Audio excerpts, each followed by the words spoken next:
Halo teman-teman semuanya, kembali lagi di channel YouTube aku, Nilna Niswah. Pada kesempatan kali ini kita masih membahas tentang SKB CPNS Guru BK Ahli Pertama nih. Nah, untuk kisi-kisinya itu di range nomor 1 sampai nomor 6. Karena aku membahasnya materi tentang BK. Dan pada kali ini akan membahas tentang asesmen dalam BK. Di sini sudah di-spill nih, ada tulisan part 1. Berarti tandanya bakal ada beberapa part mungkin, entah satu part lagi atau dua part lagi yang membahas tentang asesmen dalam BK. Karena asesmen ini cukup luas ya teman-teman jangkauannya, jadi nanti akan aku kemas dalam 2 video. Begitu. Sebelum kita lanjut ke pemaparan materi dan juga contoh soal serta pembahasannya, jangan lupa untuk like, share, dan juga subscribe konten YouTube aku ya teman-teman, karena satu subscribe dari kalian sangat berarti buat aku juga. Langsung aja kita masuk ke materinya. Asesmen dalam BK, dimulai dari pengertiannya. Jadi asesmen itu sendiri adalah sebuah proses pengumpulan, analisis, dan juga interpretasi data tentang peserta didik dan lingkungan. Jadi, asesmen dalam BK itu bukan cuma tentang konseli atau peserta didiknya aja nih, tapi juga tentang lingkungannya. Lalu yang berikutnya adalah tujuan dalam asesmen BK. Asesmen ini bertujuan untuk memahami karakteristik peserta didik dan lingkungannya, sehingga dapat membantu dalam pengembangan diri peserta didik secara optimal. Nah, dalam melakukan asesmen, lazim digunakan berbagai instrumen yang bisa dikelompokkan jadi 2, yaitu ada yang dengan cara tes dan juga non-tes. Keduanya memiliki fungsi yang saling melengkapi. Pada konten kali ini, yang akan aku bahas adalah non-tes terlebih dahulu. Untuk part berikutnya, nanti akan dibahas tentang asesmen yang tes. Begitu. Kita masuk ke yang non-tes pertama. Jadi ada beberapa jenis nih cara teknik asesmen non-tes dalam BK. Yang pertama itu adalah observasi. Apa sih observasi itu sendiri? Observasi adalah sebuah proses pengamatan yang disertai dengan pemusatan perhatian terhadap objek dan juga gejala nyata yang perlu diamati. Artinya kalau observasi berarti ada sesuatu yang memang real, nyata terjadi, dan ada bendanya mungkin atau subjeknya, dan bisa untuk diamati, begitu. Kegunaan bagi konselor, teknik observasi ini adalah yang pertama, untuk memperoleh gambaran dan juga pemahaman tentang diri konseli. Bisa dilihat dari kegiatan sehari-hari konseli, misalkan kalau siswa berarti saat di sekolah, atau mungkin observasi saat di rumah seperti apa, dan lain sebagainya. Lalu kegunaan yang kedua adalah bisa dijadikan alat kontrol atau bahan triangulasi data terhadap kebenaran informasi yang disampaikan konseli. Yang ketiga, bisa dijadikan sebagai validasi terhadap informasi yang disampaikan konseli. Kira-kira hasil observasi yang dilakukan secara langsung dengan yang disampaikan konseli itu apakah sudah sesuai atau justru terjadi inkonsistensi. Nah, nantinya kalau misalkan terjadi inkonsistensi atau ketidaksesuaian, maka perlu ditindaklanjuti lagi. Begitu. Dan yang terakhir adalah untuk menunjang dan melengkapi bahan yang diperoleh dari wawancara. Jadi observasi ini biasanya dikaitkan dengan teknik non-tes wawancara, begitu. Lalu kita lanjut yang kedua, ada daftar cek masalah. Daftar cek atau istilahnya bisa juga daftar cek aja gitu ya teman-teman, karena dalam BK itu juga ada daftar cek kebutuhan peserta didik atau DCKPD gitu. Nah, ini termasuk ke salah satu anak dari daftar cek ini, daftar cek masalah. Apa sih pengertian dari daftar cek itu sendiri? Daftar cek adalah sebuah instrumen psikometrik yang paling sederhana, berisi pernyataan, satu kata atau mungkin satu kalimat yang menerangkan pikiran atau kegiatan yang sedang menjadi fokus perhatian siswa. Nah, kegunaannya yang pertama adalah sebagai alat pencatat hasil observasi, lalu yang kedua, memudahkan siswa untuk mengemukakan masalah yang pernah atau mungkin sedang dihadapi, lalu yang ketiga, untuk sistematisasi jenis masalah siswa agar mudah untuk dianalisis. Dan yang keempat adalah untuk menyarankan prioritas program layanan BK, baik untuk kegiatan individu maupun layanan secara kelompok. Nah, kalau kayak yang tadi dicontohkan, daftar cek kebutuhan peserta didik, itu kan jelas untuk memudahkan kebutuhan siswa pada saat itu. Apakah siswa pada saat itu lebih membutuhkan layanan dalam bidang pribadi, sosial, atau mungkin karir, atau mungkin belajarnya. Nah, itu bisa diidentifikasi melalui daftar cek kebutuhan peserta didik. Lanjut, berikutnya adalah interview atau wawancara. Teknik ini adalah sebuah teknik pengumpulan data dengan cara tanya jawab secara lisan yang dilakukan secara sistematis untuk mencapai suatu tujuan. Di sini disebutkan secara sistematis. Artinya, wawancara ini membutuhkan yang namanya pedoman wawancara kalau memang itu formal.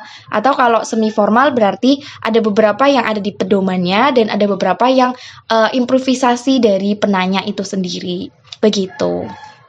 Dan kegunaan dari teknik wawancara atau interview ini adalah untuk mengetahui tanggapan, pendapat, keyakinan, perasaan, motivasi, dan juga proyeksi seseorang atau siswa tentang masa depannya. Jadi, wawancara itu bisa untuk menggali informasi lebih lanjut, begitu, setelah observasi mungkin, atau setelah teknik-teknik pengumpulan data yang lainnya.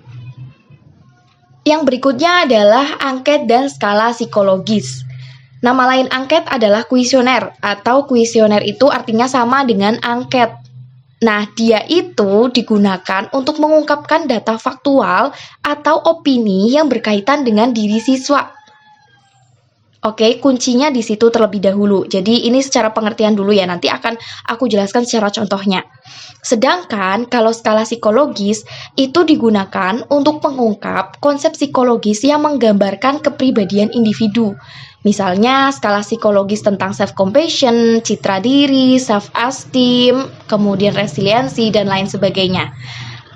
Gampangannya itu seperti saat kita akan melakukan penelitian skripsi, misalkan saat S1 atau saat penelitian, biasanya sebelum mengisi skala psikologis itu akan disediakan mengisi identitas lebih dahulu.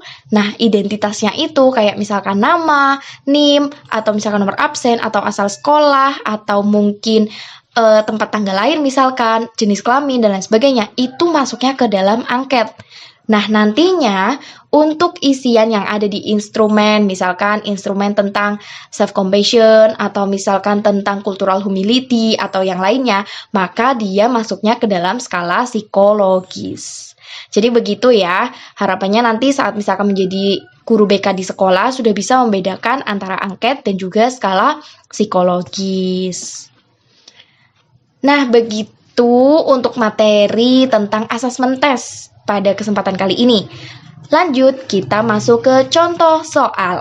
Nah, buat teman-teman yang mau menjawab terlebih dahulu, boleh di-pause terlebih dahulu nih videonya, nanti baru diklik lagi kalau misalkan sudah siap untuk mendengarkan pembahasannya, begitu. Soal yang pertama, mengapa penting bagi guru BK untuk melakukan asesmen awal sebelum memulai konseling? Yang A, untuk mengetahui latar belakang akademik, B, mengenali masalah, C, membuat laporan kepada orang tua, D, menilai keterampilan sosial, yang E, menyusun jadwal konseling. Nah, jawabannya yang tepat adalah yang B, untuk mengenali masalah yang dihadapi siswa secara mendalam. Jadi tujuan asesmen aja itu kan di awal ya, jadi sebagai pengenalan kira-kira siswa ini sedang mengalami hambatan atau masalah seperti apa sih, sehingga perlu kita teliti terlebih dahulu atau perlu kita asesmen terlebih dahulu, begitu. Lanjut, soal yang berikutnya. Manakah dari berikut ini yang merupakan teknik asesmen kebutuhan peserta didik yang paling efektif dalam mengidentifikasi masalah pribadi siswa? A, wawancara individu, B, observasi kelas, C, kuesioner tertutup, D, tes psikologi, dan yang E, studi kasus. Di sini adalah masalahnya mengidentifikasi masalah pribadi siswa. Jawaban yang tepat adalah yang wawancara individu. Karena yang akan diidentifikasi di sini adalah masalah pribadinya. Jadi perlu untuk pendalaman dari masing-masing individu begitu. Kalau observasi kelas kelompok, kuesioner tertutup juga bukan kuesioner tertutup itu cuma jawaban iya atau tidak gitu ya. Jadi kurang mendalam begitu. Lalu tes psikologi itu nanti hasilnya juga bukan identifikasi masalah pribadi yang secara mendalam, tapi hanya ya misalkan siswa tersebut mengalami masalah psikologis bagian apa atau apa kayak gitu. Kalau studi kasus itu juga sifatnya terlalu umum begitu. Lalu lanjut ke soal berikutnya nih. Apa tujuan utama dari observasi sebagai teknik asesmen kebutuhan peserta didik? Ingat di sini adalah tujuan utama dari observasi. Jawaban yang tepat adalah yang C. Mengidentifikasi perilaku dalam konteks nyata. Kata kuncinya adalah dalam konteks nyata, karena tadi seperti yang di pengertian observasi, bahwa observasi itu sendiri adalah teknik pengumpulan data dengan cara mengamati gejala ataupun objek secara nyata, yang bisa dilihat secara nyata, begitu. Jadi jawabannya yang C. Lalu berikutnya kita lanjut ke soal selanjutnya. Apa yang menjadi tujuan utama dari penggunaan angket terbuka dalam asesmen kebutuhan peserta didik? Angket terbuka di sini berarti jawabannya tidak hanya ya atau tidak, tapi peserta didik atau responden bisa mengisi dengan pendapat mereka, begitu. Ini gampang ya, sudah di-spill tadi. Jadi jawaban yang benar adalah yang C. Menyediakan kesempatan bagi siswa untuk mengungkapkan pendapatnya pribadi. Nah, demikian untuk beberapa contoh soal dan pembahasan tentang asesmen non-tes pada kesempatan kali ini. Terima kasih buat teman-teman yang sudah mendengarkan hingga akhir. Semoga videonya bisa bermanfaat buat teman-teman semuanya. Untuk masukan, kritik, saran, dan juga request materi berikutnya apa yang akan dibahas, bisa di-drop di kolom komentar di bawah ini. Terima kasih dan sampai jumpa di konten selanjutnya.